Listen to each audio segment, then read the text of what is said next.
Hello everyone, in this video I'm going to be briefly going over electronegativity.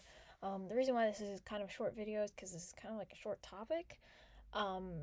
There's like conceptual stuff that I want to go over, and then the problems are fairly simple. You're pretty much just subtracting two things together, comparing it to known values, and then you're done. So it's fairly easy.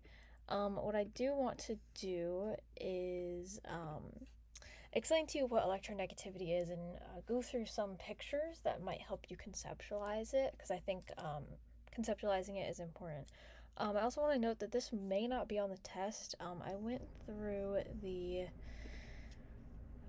Unit 3 skills to know. I'm not sure if this would fall under bond polarity, but even if it doesn't, this stuff is still important to understand so that you can visualize why molecules act a certain way, especially if you want to get into doing organic chemistry. As Professor Sherlock talked about, this is a highly discussed thing in organic chemistry.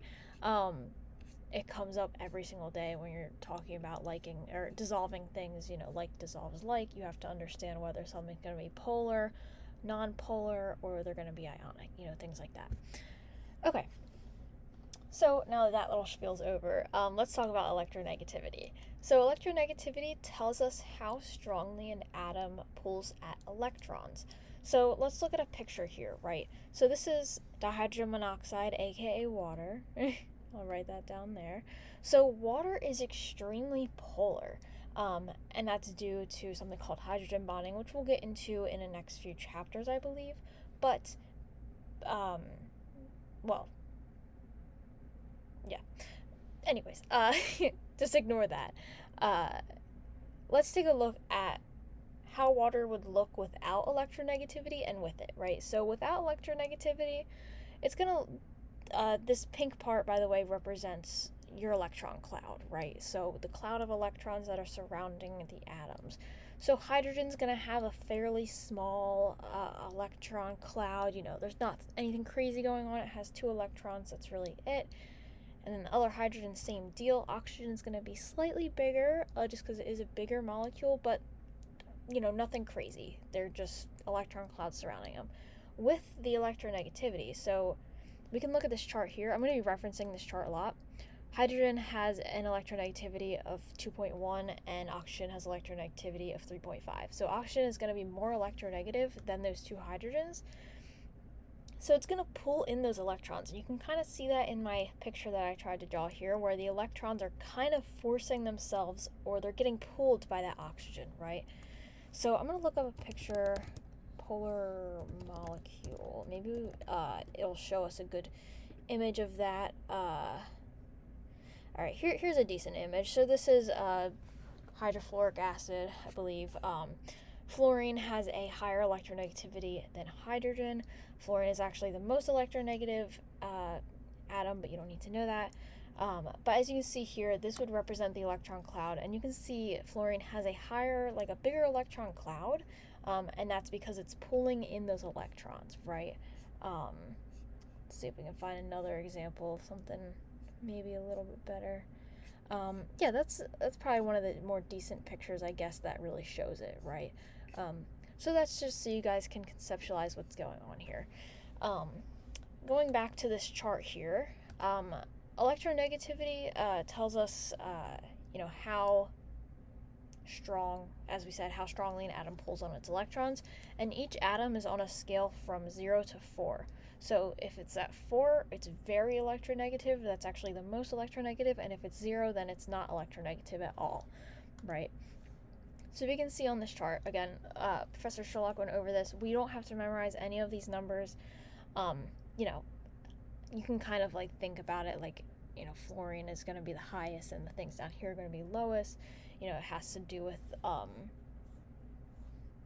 also like the protons versus neutrons versus electrons, stuff like that, which kind of goes into atomic radius. But either way, you don't have to memorize these numbers. These will be provided for you if we are going to be tested on it. I don't even have any of them memorized. I think the only one that I have memorized is fluorine and oxygen, because we see that a lot. But yeah, so you don't have to memorize those numbers, but those tell us how electronegative something is. So what also can electronegativity tell us? Electronegativity can also tell us the type of molecule. So, type of molecule, we're talking about bonding here. We're talking about whether something is going to be nonpolar, polar, or ionic. We've talked about ionic salts a lot in lab, like we have something like sodium chloride. That's an ionic salt, it's going to dissolve in water. There's sometimes where we're dealing with nonpolar stuff. You mainly will see that in orgo.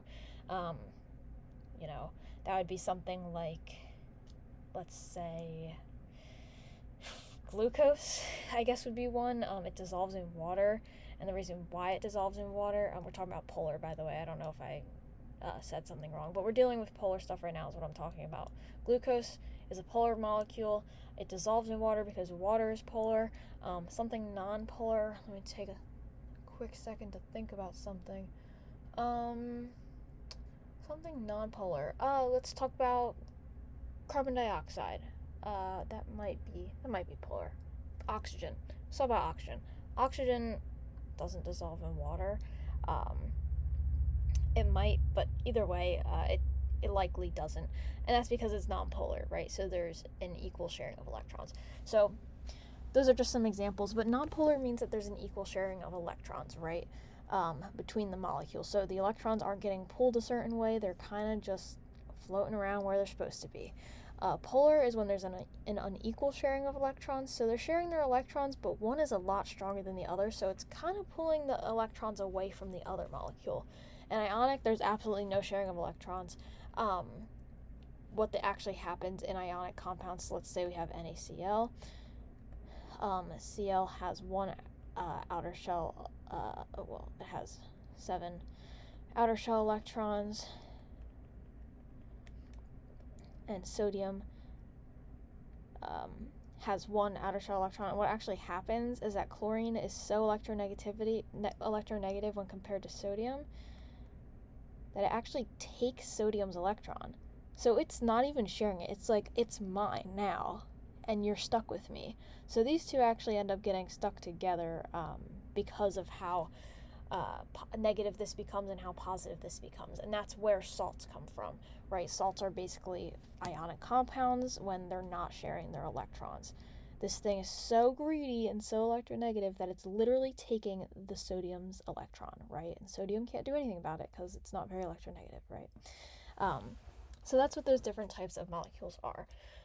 We can do this by subtracting the electronegativity of each of the things. You take the absolute value of that, and that gives your what I call the difference in electronegativity. So I like to say it's the absolute value of electronegativity of the first one minus electronegativity of the second, and that gives the difference in electronegativity, which I just denote En diff. That's what makes the most sense to me. You guys might think of it another way, or you can just, do it in your head and have no problem, right? And with this equation, we can find out whether it's polar, nonpolar, or ionic by using these values. So when it's less than 0.5, it's going to be nonpolar. When the difference in electronegativity is between 0.5 and 2, it's going to be polar. And when the difference in electronegativity is greater than that of 2, it's going to be ionic. So let's look at an example of that. All right, so we have hydrogen and fluoride, and we're going to determine whether it's nonpolar, polar, or ionic. So let's take a look at these values. So fluorine I know is 4, so I'm just going to write 4.0, just because I already know that off the top of my head. So let's take a look at hydrogen. So hydrogen is 2.1. So I'm going to do absolute value of 2.1 minus 4.0. That's an absolute value. And that'll give us our electronegativity difference. So the difference in the electronegativity, let's do that in our calculator. So we have 2.1 minus 4. 2.1 minus 4. And we're going to get negative. So our answer here is actually going to be negative 1.9. But since it's the absolute value, that tells us that it's always going to be positive. So it's just 1.9. And referencing the little sheet from before, I do recommend you put this on your 3x5 index card because that won't be given to us. I know I'm going to put it on mine because there's no way I'm going to be able to remember that. It's going to be in the heat of the moment of the test. I'm going to be like, what? I don't remember. So definitely put that on your card. So since it's between 0.5 and 2, HF is polar. And that would be our answer. Okay, so fairly simple. Oops, wrong slide. Let's take a look at these practice problems. So I want you guys to try these out on your own, and I will be going over them in just a second here. So let's look at NaCl. So Na, I'm just going to do them. I'm not going to write out all of my steps. I'm just going to do it in my calculator and show you the answer and what it means. So Na is 0.9 minus chlorine, which is 3. So our answer here is going to be 2.1, which means that it is ionic.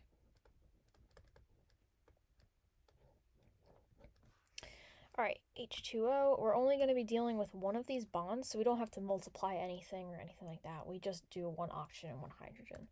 All right, so oxygen is 3.5, and hydrogen is 2.1. That gives us 1.4. 1.4, which means that it is polar.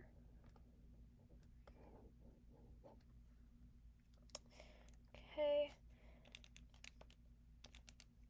One second. Okay.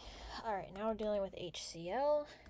H is 2.1 and Cl is 0.3, so 2.1 minus 3.0. It's going to give us 0.9. Let me just recheck that, make sure I got the right numbers. So 3 minus 2.1.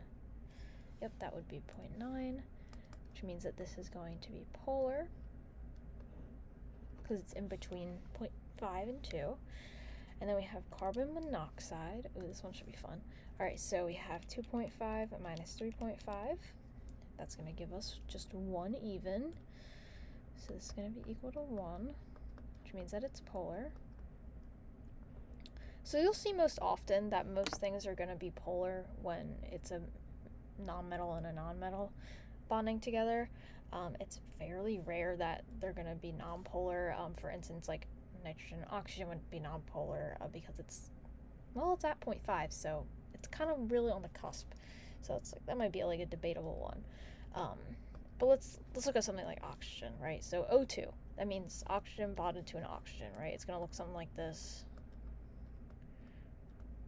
Which will go into Lewis structures. You don't have to know, exactly what this is going to look like. This is me just letting you know that this is what O2 looks like. So there's 2 oxygens bonded together. So we're going to do 3.5 minus 3.5, which is 0, which means that it's going to be nonpolar. And that makes sense, right? If 2 things with the same electronegativity are bonded together, they're not going to be pulling each other's electrons. They're going to be equally sharing those electrons, right? Okay, so that's it for this video. Thank you all for watching, and let me know if you have any questions. Thank you.